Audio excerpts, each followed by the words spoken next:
বন্ধুসকল, মোৰ আজি কুৰ্চা প্ৰশিক্ষণৰ নতুন এটা ব্লগলৈ আপোনালোকক আদৰণি জনাইছোঁ।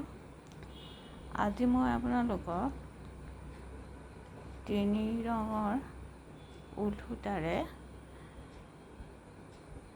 ক্ৰচেটৰ এটা নতুন পেটাৰ্ণ দেখাবলৈ লৈছোঁ। চাওকচোন, প্ৰথমতে মই এটা স্লিপ নট বান্ধি ল'লোঁ। বান্ধি লৈ মই 30টা চেইন প্ৰথমতে মই গাঁঠি ল'ম।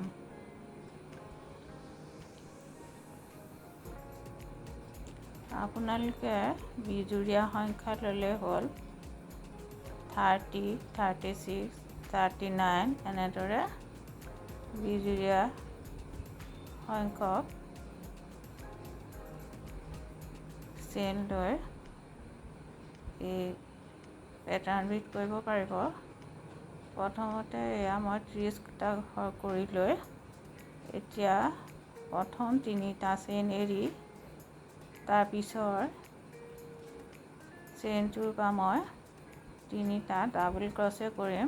পুনৰ মই 3টা চেইন কৰি লৈ মই কৰি লোৱা এই চেইনখিনিৰ 3টা চেইন মই জপিয়াই পুনৰ 3টা চেইন ডাবল ক্ৰচে কৰিম। পুনৰ 3টা চেইন কৰি কুৰ্চাডাল দি আগতে কৰা চেইনৰ 3টা মই জপিয়াই পুনৰ 3টা ডাবল ক্ৰচে কৰিম। পুনৰ মই 3টা চেইন কৰিম শলাডালেৰে আৰু আগতে কৰা চেইনখিনিৰ পৰা 3টা বাদ দি মই 3টা ডাবল ক্ৰচে কৰিম। এনেদৰে মই এই 30টা চেইন যে মই কৰি লৈছিলোঁ সেইখিনি সম্পূৰ্ণ কৰিম।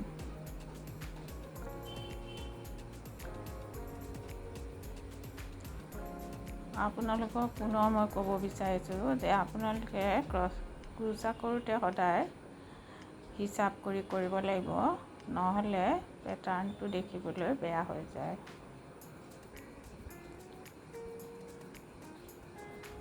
বহুতে কয় যে মইতো কৰোঁ, মোৰ দেখোন বেয়া হয়। আচলতে আমি কুৰ্চা সদায় হিচাপ কৰি কৰিব লাগে। এতিয়া মই এয়া নতুন আৰু এবিধ ঊল ল'লোঁ। লৈ পেলাই মই দেখুওৱাৰ ধৰণে এনেদৰে যোৰা দি ল'ব। দি লৈ এতিয়া চাওকচোন, মই এই 3টা চেইন কৰাৰ পাছত এই যে তলত এৰি থৈ গৈছিলোঁ চেইনকেইটা, তাত এনেদৰে ডাবল ক্ৰচে কৰিম।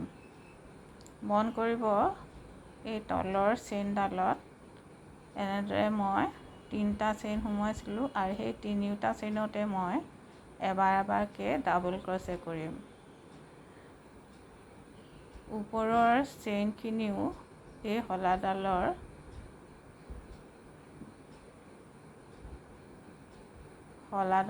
একেবাৰে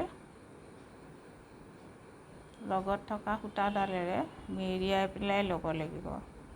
পুনৰ 3টা চেইন কৰি এয়া চাওক, এনেদৰে মই তলৰ চেইনখিনিত এনেদৰে ভৰাই সূতাডাল দুয়োডাল চেইনৰ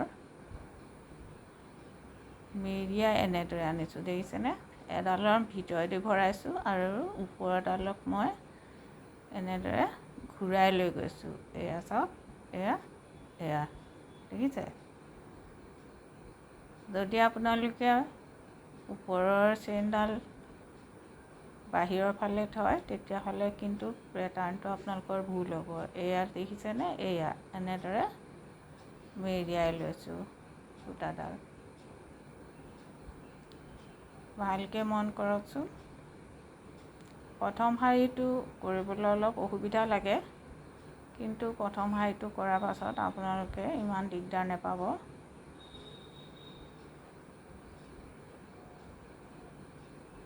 নিশ্চয় মন কৰিছে। এয়া 3টা চেইন কৰি পুনৰ এয়া এনেদৰে সোমাই ল'ম। 3টা চেইন এৰিছিলোঁ, সেই 3টা চেইনেৰে প্ৰত্যেকটোতে এবাৰ এবাৰকৈ সোমোৱাব লাগিব।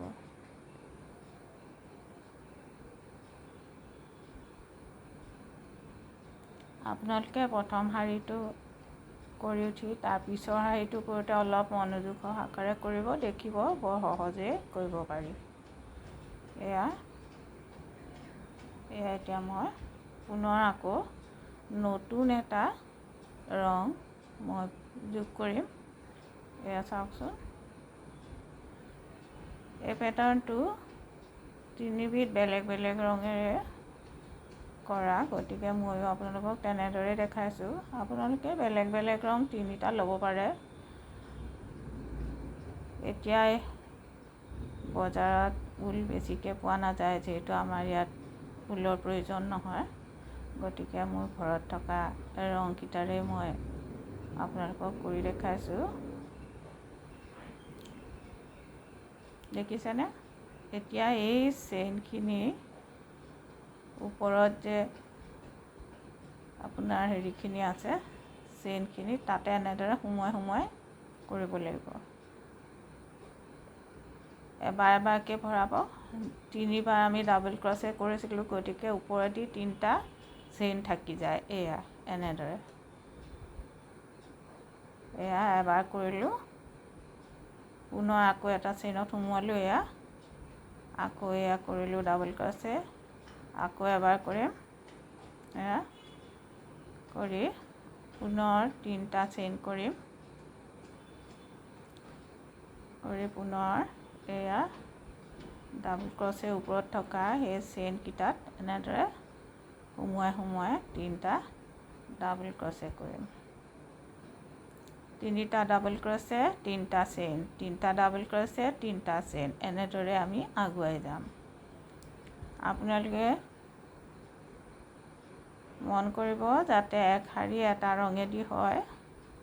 পুনৰ শাৰীটো শেষ হ'লে আকৌ বেলেগ এটা ৰঙৰ সূতা ল'বলৈ পাহৰি নাযাব।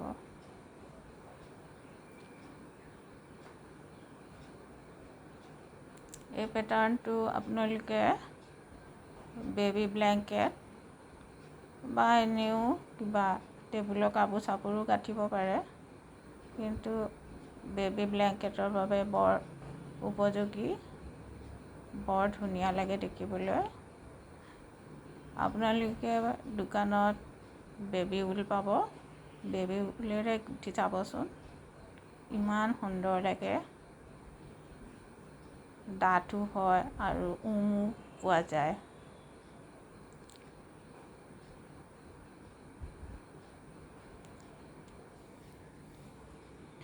আপোনালোকে নিশ্চয় ঘৰত কৰি চাইছে নহয় জানো।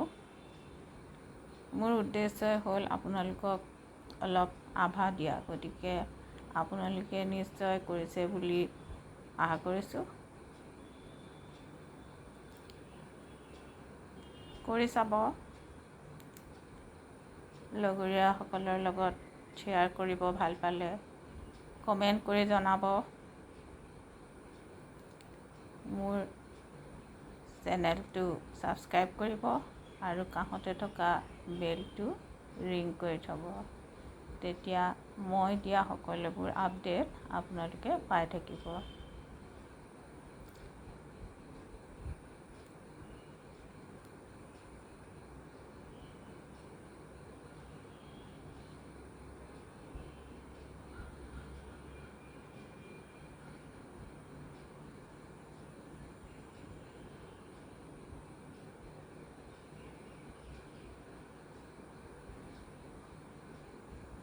নিশ্চয় মন কৰিছে, ইমান ধুনীয়া লাগিছে।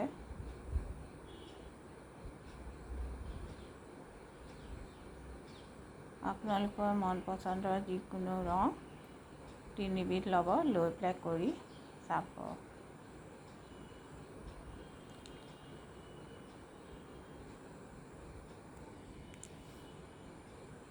আজিলৈ আহোঁ তেতিয়াহ'লে, মোৰ লগে লগে আপোনালোকেও কৰি যাব। আজিলৈ আহোঁ, নতুন এটা ব্লগ লৈ আপোনালোকৰ মাজত পুনৰ উপস্থিত হ'ম। ধন্যবাদ।